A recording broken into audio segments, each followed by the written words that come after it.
Hi there, this is Dr. Kent Gregory, and we'll be discussing Chapter 3 of Rothermel's Strategic Management, which deals with external analysis. And for this section, so part one, we'll talk about the elites' way of looking at external analysis, which I'll also call, which is what Rothermel calls PESTEL, but we'll talk about the differences between the two. So really, with external analysis, you're looking at all the actions or actors that can affect a firm or an organization's potential to gain and sustain a competitive advantage. But also, how that organization or company functions on a day-to-day, weekly basis. So, PESTEL. So here is the schematic where you have the firm at the center, and then surrounding the firm is its strategic group, which are its peer companies or competitors, and then the industry that it's located within.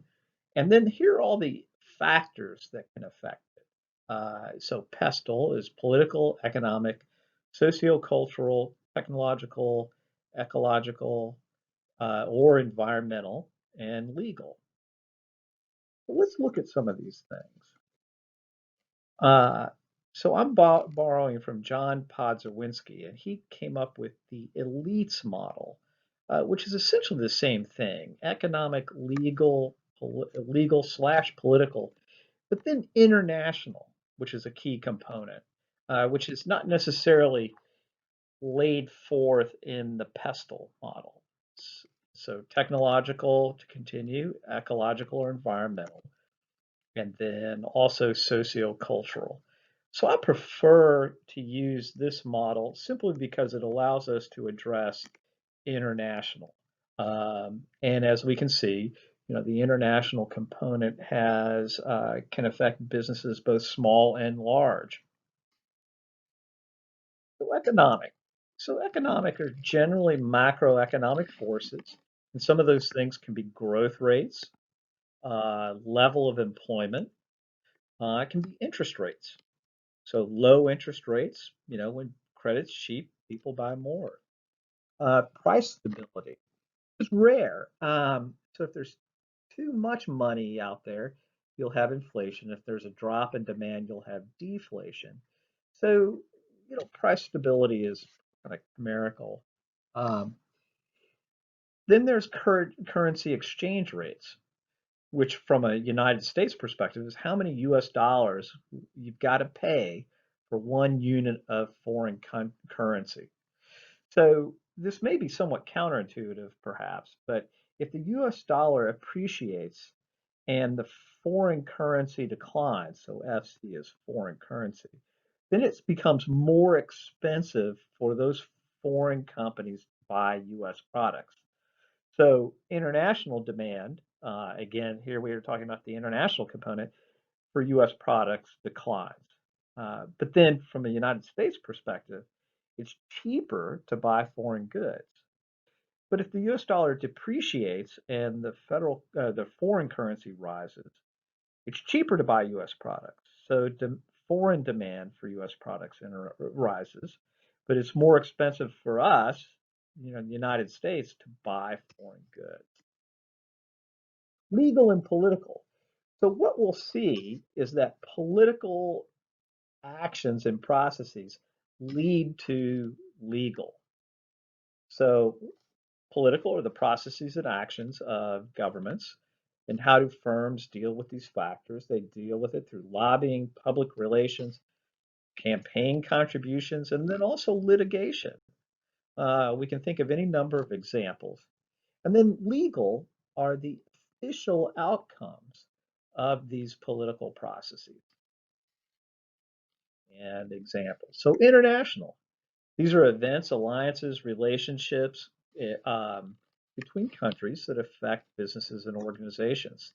So we can think of things like the World Wildlife Federation, oil, some other examples, and I'll go, other examples would be, uh, the tariffs. that we saw under the Trump administration. So technological and ecological. So technological, the example that the book gives is BlackBerry. And this is strategy highlight 3.1.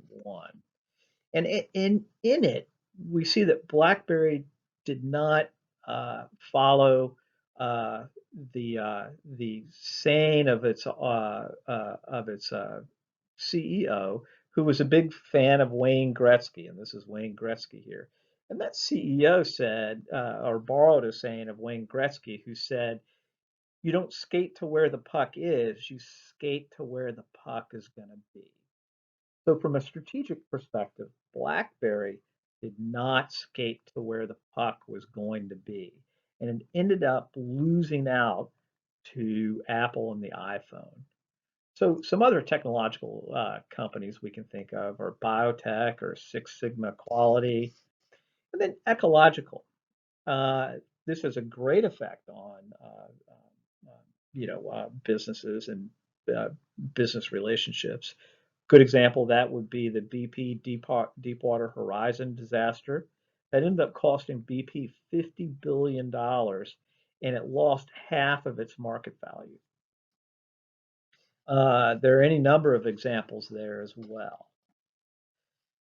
Tesla, the Ford Fusion, Chevy Volt. So all of these ecological considerations are driving some business decisions.